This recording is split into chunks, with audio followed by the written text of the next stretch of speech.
Despite a lack of capital, women are changing the rules of entrepreneurship in South Africa. According to the World Bank, only 3% of all early-stage investment in Africa in the last 8 years went to female-led startups.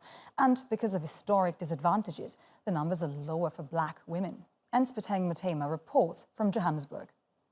Mo Mukoni is on a routine site visit to one of her workshops. These craftsmen are completing the latest orders just in time for the holiday season. Mukoni runs a home decor company making ethical and sustainable houseware products. Some of its best sellers are laundry bins and planters made from recycled PVC water pipes, salvaged from landfills and construction sites. She started the company with her sister in 2016 using their savings and haven't received any financial backing since. We get to where we are in all the retail spaces by calling, by cold calling, by emailing, by following up every day. I mean, I have a target for myself where I send 50 emails a day.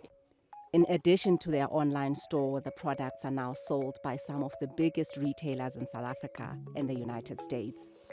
A few months ago, at their warehouse, the Mokone sisters proudly packaged up a shipment for a major international client, the upscale American retail chain, Crate & Barrel. But the pair says even with deals like those, the growth of their company is being held back by a lack of funding. There's so many offers that we had to decline because we were not able to meet demand in terms of capacity, in terms of sustaining the production of whatever order it was. According to the World Bank, although more than half of South Africa's population is female, only 34% of small and medium-sized enterprises are owned and operated by women. Women here struggle with less access to capital and fewer assets than their male counterparts. Not owning property makes it harder for them to offer collateral for business loans. At the same time, South Africa mirrors the rest of the world when it comes to the low number of women working in the technology sector. Entrepreneur Mukuni Rambani is continuously working on ways to improve her product. She is the founder of Ambani Africa, an educational app that teaches young children in African languages.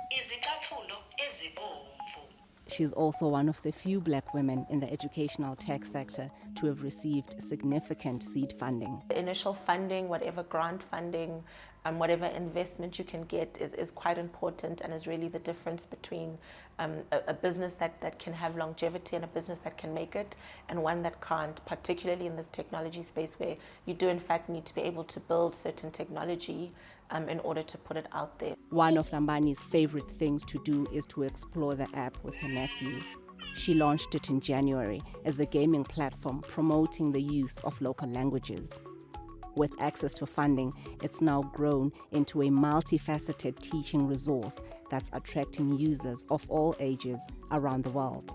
The 33-year-old says for women-led businesses to receive better support from investors, more of those venture capitalists need to be women.